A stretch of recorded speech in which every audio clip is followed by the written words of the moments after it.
doctor Alejandro Fernández. ¿Cómo le va, Ale? ¿Cómo va? ¿Todo bien? Bienvenido, gracias por estar nuevamente. Y Gracias a como ustedes. siempre, nos trae una invitada, un invitado. En este caso es invitada, es la doctora Cecilia Pagliuca Crespo. Ella es defensora oficial penal departamental, docente aquí de la universidad también. ¿Qué tal, doctora? ¿Cómo le va? Muy bien, buenas tardes. Buenas Gracias por el tardes. espacio. Bienvenida, gracias por venir. Y justamente hoy en un tema que, a ver, Alejandro lo prepara con anticipación, pero hoy toca también de cerca algo de lo que veníamos hablando con respecto a hechos sucedidos en el día de hoy, y tiene que ver con las facultades policiales. Exactamente. No estuvo preparado No, todo el programa, la verdad que no. pero bueno, sirve para charlar de este tema. Le pedimos, como siempre, a la doctora que nos haga una introducción en el marco de qué temas vamos a referirnos con respecto a las facultades policiales y que tiene que ver con la justicia. Bueno, gracias. Cuando con Ale pensábamos en este espacio y cómo aprovecharlo, se nos ocurrió que sería interesante hablar de las atribuciones del personal policial, que es tan importante en su función, pero al mismo tiempo digo, cuán importante es que todos los habitantes conozcamos cuáles son nuestros derechos y dónde y cuándo estamos frente a un posible abuso.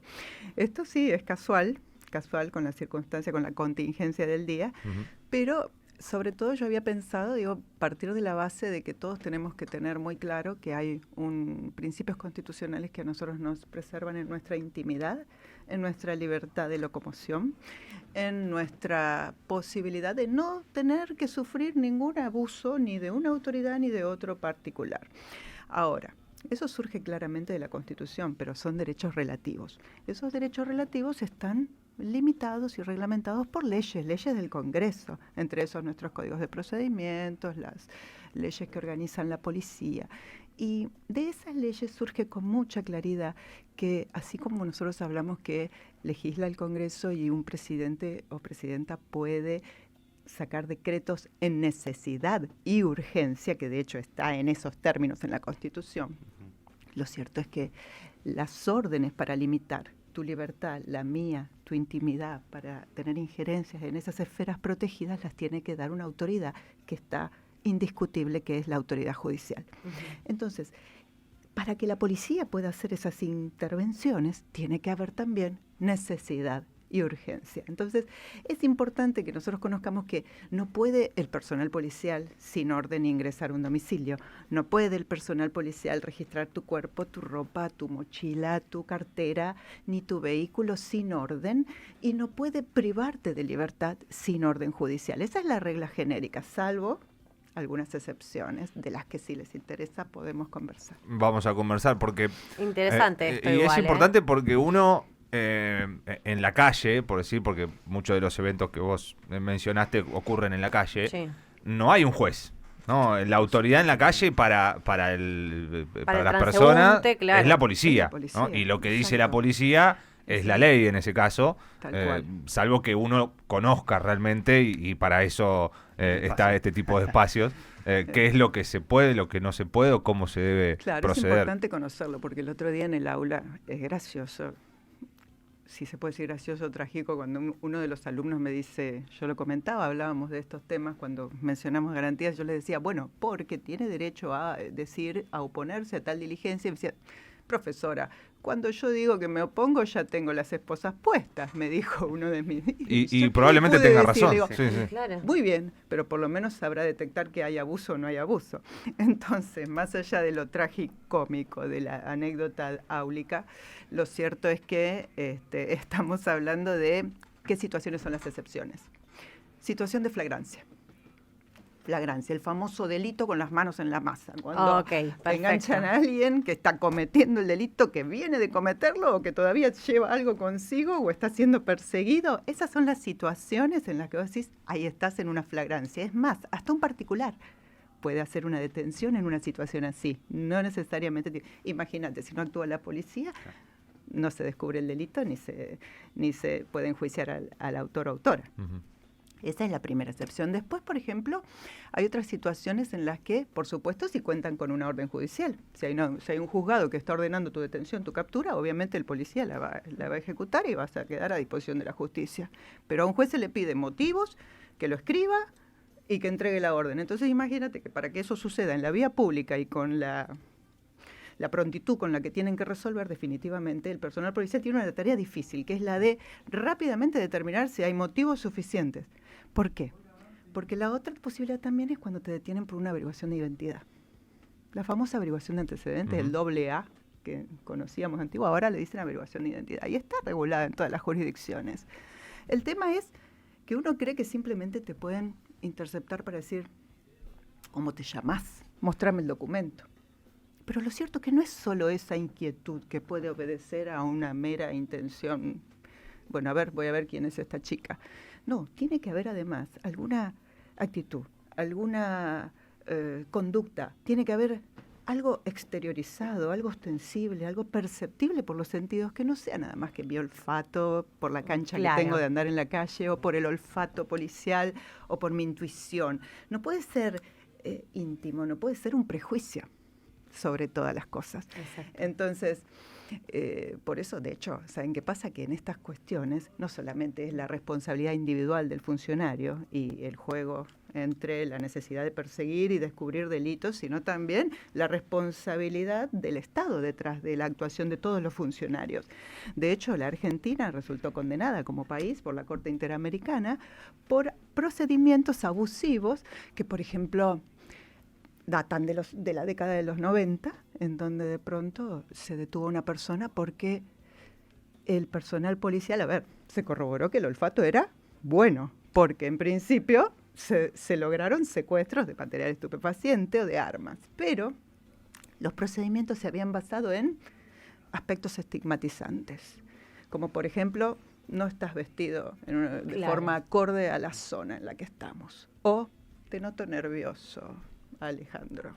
Entonces, ese tipo de situaciones que por ahí al olfato entrenado le puede servir, después necesita ser revisado judicialmente.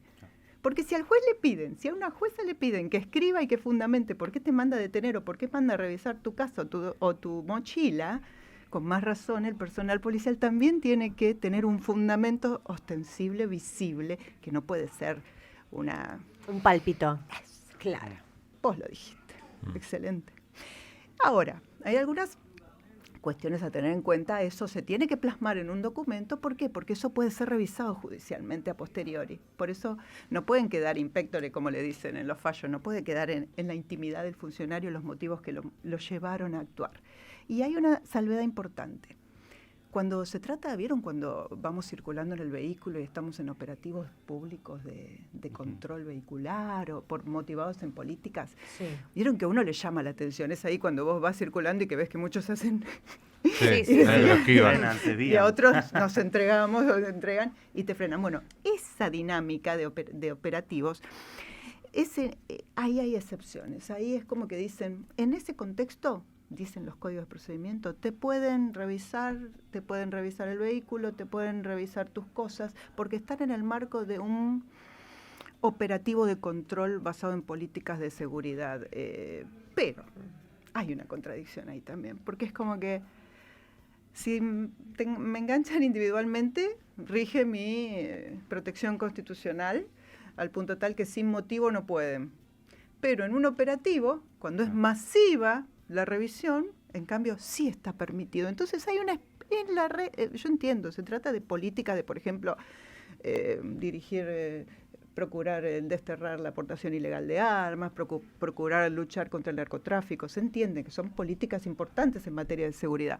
El tema es que, por ejemplo, nuestro Código de Procedimiento en la provincia de Buenos Aires ha hecho una flexibilización importante de lo que, si voy yo sola y me para un policía o un móvil policial, no es en el marco de un operativo, porque los operativos los ordenan las jefaturas, los ordenan con determinada extensión territorial, determinada situación geográfica, determinado objetivo, y entonces vos lo podés identificar bien. Claro.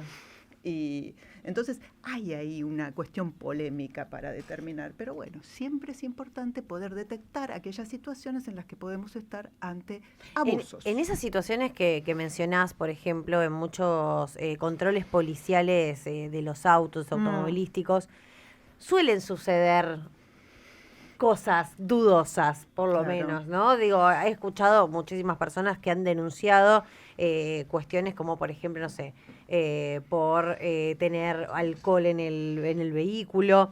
Quizás Claro. a la falta de desconocimiento de las leyes de lo que está permitido o no, uno entra en pánico. Porque me Primer pasa a mí punto, también, sí, porque hay cosas claramente. Sí. uno entra en pánico, entonces uno tiene miedo que cualquier cosa que haya sucedido no sabe si está bien juzgado o no, si se pueden, por ejemplo, en muchos casos retenerte el auto y llevártelo a un juzgado porque, no sé, hay cosas del discurso policial también a veces que es Claro, medio... que no sabes bien cómo actuar, es cierto. Lo que pasa que no debería pasar eso. Claro. Uno debería poder tener la tranquilidad de que no vas a sufrir ¿Te un pueden abuso pedir, por funcional. ejemplo, que no uses el teléfono y que no grabes? No, ¿por qué? No, pregunto. Qué buena pregunta, porque ahora se utiliza mucho. Bueno, sí, claro. No, no. De hecho, lo Son usan como funcionarios públicos. para el civil, como para protegerse ante alguna situación, como que opta por esta idea Porque de no, te quieren dar el sería- nombre. Bueno, lo filmás. Sí, Pero, además se tiene que identificar. Bueno, salvo algunas regulaciones que por ahí he visto en el cual dicen que no es necesario que se identifique el personal policial antes de usar las armas, pero bueno, esas son resoluciones ministeriales que para mi modo de ver no tienen validez, porque no son la ley del Congreso, no son la ley del Congreso. Entonces sí, se tienen que identificar y si se niegan a hacerlo, vos tenés derecho, ¿cómo no?, a registrarlo. Además estás en un ambiente público, no estás invadiendo un ambiente privado, no estás afectando la intimidad y estás preservando tus derechos. Ahora, todo estos ¿Por qué temas, no? todo esto de lo que estamos hablando, la doctora lo manifiesta como algo en un plano ideal, ¿no? Obviamente, Claro. de que rijan sí, los por derechos. supuesto. La ley. Así es Lo que ley, quisiéramos. es el Es que ideal. la ley es Claro. Cuando eso no sucede, lo que dice Cami, por ejemplo, no te dejan registrarlo con el celular, o no se identifican, o te paran y vos decís, no me podés parar, no me podés pedir tal cosa. Cuando todo eso, más allá de lo que vos digas, sucede igual? Claro, ¿Cómo te es que puedes es lo ¿Qué es más lo que- probable, es que es muy probable. Sí, porque ya uno no es como te queda podés en ofender, sino situación qué de podés hacer desigualdad. después, digamos, Claro. de pase todo Bueno, eso. podés radicar una denuncia ante un incumplimiento o un abuso funcional y si eso derivó en un proceso penal, inmediatamente comunicarte con el abogado que te tiene que representar, porque si estás imputado de un delito tenés derecho a tener un abogado y por defecto tenés un defensor público, siempre listos, que te va a asesorar y que va a poder analizar si los procedimientos fueron legales y que te va a escuchar y vas a poder ofrecer toda la prueba, entre ellas, por ejemplo, la que vos estabas mencionando del registro audiovisual, que puede ser muy útil a esos efectos. O, eventualmente, si no derivó en un proceso penal y te sentís que estuviste ante una situación abusiva, de abuso funcional, hacer la denuncia ante la autoridad administrativa, a nivel jerárquico, para efectos disciplinarios o ante la justicia penal, si estamos ante un delito penal, incumplimiento de los deberes funcionarios públicos, abuso funcional, ¿cómo no? Sí, porque, digamos, si pasa en la instancia que vos marcabas que terminás con una... Terminas con una causa. Que terminás con una Claro. causa, digo, después te puede complicar para otras cosas. Claro, como Un estos marrón, muchachos aparte. que, Sí, que claro. estaban muertos, los muchachos estos de los procedimientos de la década del 90 que les conté, que llegaron a la Corte Interamericana, que la Argentina hasta dijo, sí, tienen razón, afectamos los derechos humanos de estas personas, ya estaban muertos para el momento Claro. de que la Corte Interamericana condenó a la Argentina. Los Pero la procesos Argentina se son- hizo cargo. Los procesos son bastante lentos también. No, ya no tanto. ¿Ya no tanto? Ya no tanto. En este caso sí, porque se trata de un caso ante la Corte Interamericana, que estuvo en la Corte nuestra en el 98, Fernández Prieto, conocidísimo. Pero, bueno, eso es un punto importante, como diciendo, me parece que ya en materia de detenciones en la vía pública no se pueden utilizar criterios estigmatizantes, ni cómo estoy vestido, ni mi tono de piel, ni mi aspecto físico, ni lo que estoy haciendo, ni dónde estoy parado, ni con quién estoy hablando. Nada que surja de un prejuicio. A Tiene que veces ser en ese algo caso objetivo. que por ahí es difícil para el ciudadano, pero bueno, después pasará, llegada si hay una causa o no, que muchas veces la respuesta de la policía es tus características coinciden con una búsqueda en la que Claro. estás, que Bueno. es totalmente incomprobable para el ciudadano. Pero ¿no? debería bueno, haber un después, como dice está usted, muy se- bien lo que decís, pero debería haber un precedente, un llamado al 911. Alguien llamó al sistema de emergencias para dar cuenta de un ilícito y la vinculación con eso se puede demostrar. El tema que a veces es a posteriori y el daño Claro, de una exacto. privación ilegal Claro. ya está. ¿Y qué pasa Pero cuando...? bueno, necesitamos de la policía y que labure bien Sin y duda. son fundamentales porque son los primeros que nos cuidan, pero es importante que todos sepamos cuáles son los límites de sus funciones y que Claro. especialmente también ellos trabajen dentro de sus funciones y así Así debería ser. ¿Y qué pasa cuando a un policía se le corrobora que efectivamente no cumplió con los pasos establecidos o que hubo abuso de autoridad? Y depende si es delito o no, porque hay muchísimos procedimientos policiales que pueden terminar declarados inválidos a los efectos penales o procesales penales. Por ejemplo, no te voy a condenar si te afectaron tu intimidad cuando te revisaron la mochila, porque no tenían motivo para meterse en tu mochila, pero por ahí eso, si no hay mala fe o si no hay un dolo, si no hay una intención criminal, no termina en una exoneración o en una cesantía del funcionario, sino simplemente en la invalidación del procedimiento. Ahora, si se detecta delito, algo que involucre afectación de algún bien que protege nuestro Código Penal, ya es otra historia. Ahí estamos hablando de delito penal y de exoneración de la función pública. Bien. Doctora, bueno, estamos terminando. No sé si ha quedado algo que no hayamos preguntado y que usted quiere resaltar. No sé si fui clara, yo me sentí muy cómoda, pero... En base a esto que yo por último, para cerrar un poco y trayéndolo a lo que sucedió hoy un poco quizás, esto del actuar de la policía frente a los manifestantes, ¿cómo lo observaste vos? No tuve oportunidad de ver mucho, pero sí escuché apenas en el vehículo, sí. Me parece duro porque acá hay una cuestión que excede meramente lo que es la función, porque están trabajando en el marco de una regulación normativa que a mi modo de ver no tiene el estatus de ley. Ese protocolo, yo cuando tuve oportunidad de leerlo, no contempla debidamente, según mi opinión, el aspecto del derecho constitucional que también está involucrado y que tiene que ver con el ejercicio del deber de peticionar, de la protesta social, del reclamo ante la autoridad. Entonces, entiendo que ese protocolo parte directamente de la base de que están ante la comisión de un delito. Y además prescinde totalmente de toda posibilidad de negociación, de conciliación, de diálogo, sino que simplemente recurre a métodos que dejó sin efecto, porque este protocolo dejó sin efecto otro que estaba vigente hasta no hace mucho y que también regía los efectos de manejar estas situaciones. Entonces, yo creo que esta situación debería ser evitada y habría que analizar si era realmente necesaria y si no había otra forma. Por eso yo digo necesidad y urgencia. ¿Se dan las necesidades para proceder de esa manera ante un reclamo que tiene que ver con el ejercicio de un derecho constitucional? Yo creo que es cuestionable. Y en el caso de que se observen abusos, más allá de lo que plantee el protocolo, eso se puede también denunciar. Sí, claro, cómo no. Además, el protocolo no deja sin efecto las otras leyes que marcan que la fuerza siempre tiene que ser la mínima, la indispensable para conseguir el objetivo, nunca excesos. No hay ninguna ley del Congreso que avale un exceso de un funcionario. Para nada. Muchísimas gracias, doctora. Gracias. No, por favor, un placer. Ha sido la doctora Cecilia Pagliuca Crespo, defensora oficial penal departamental, también es docente aquí de la universidad. Me hubiese gustado tenerla como docente. Yo arranqué a estudiar ¿no? abogacía acá. Bueno, hice ¿Qué materia? Sí, ¿Qué materia? pero bueno, yo ahora Procesal penal. Procesal penal. Todo lo que estoy haciendo no me da el tiempo, pero Fui clara, entonces. me hubiese gustado. ¿Ser abogada o estudiar Las derecho? dos cosas. No, arranqué a estudiar derecho. ¿Arrancaste? Mientras estaba haciendo la tesis arranqué introducción al derecho y me saqué un 10. Muy bien. Bueno, cosas buenas. En introducción, tampoco le festejen tanto. Bueno, no, está bien. ¿Qué me dicen? Me baja el precio. ¿A ustedes les parece? Esto no se puede. Andá a estudiar abogacía. A ver si es lo mismo te sacas un 10 como yo. Yo con todas las columnas que hemos tenido acá he aprendido mucho. Bueno, hay que ver en la prueba, en un con examen todas las oral. películas de abogado que vi, que me encantan, Claro. también he aprendido. La ley y el Sí, orden, pero mira ¿no? que no siempre terminan con las películas, los juicios, ¿eh? Yo les digo a los alumnos, yo soy la que le viene a contar las que salen mal. Claro. A mí me gusta mucho la de juicios por jurados. Sí. Espectaculares las películas. Hemos Que hecho acá acá se en han la hecho. familia. ¡Es culpable! Sí. Lo que pasa es que es muy diferente al juicio. Sí, yo vine a nuestro. dos de Vas acá esos y- aquí. Bueno, si Acá vas a tenés la oportunidad de uno ver. presidido por Fiumara, a veces no es tan distinto, porque es entretenido Yo también. tuve con Fiumara acá, Así una que, de jurado. Sí, también es mira, muy similar. Mi titular de cátedra Fiumara. Doctor Alejandro Fernández, gracias, señor. No, gracias Buenas a ustedes, tardes. como siempre. El prosecretario de Cultura de la Asociación de Magistrados y Funcionarios de La Matanza, aquí como todos los miércoles, nos reencontramos la semana que viene.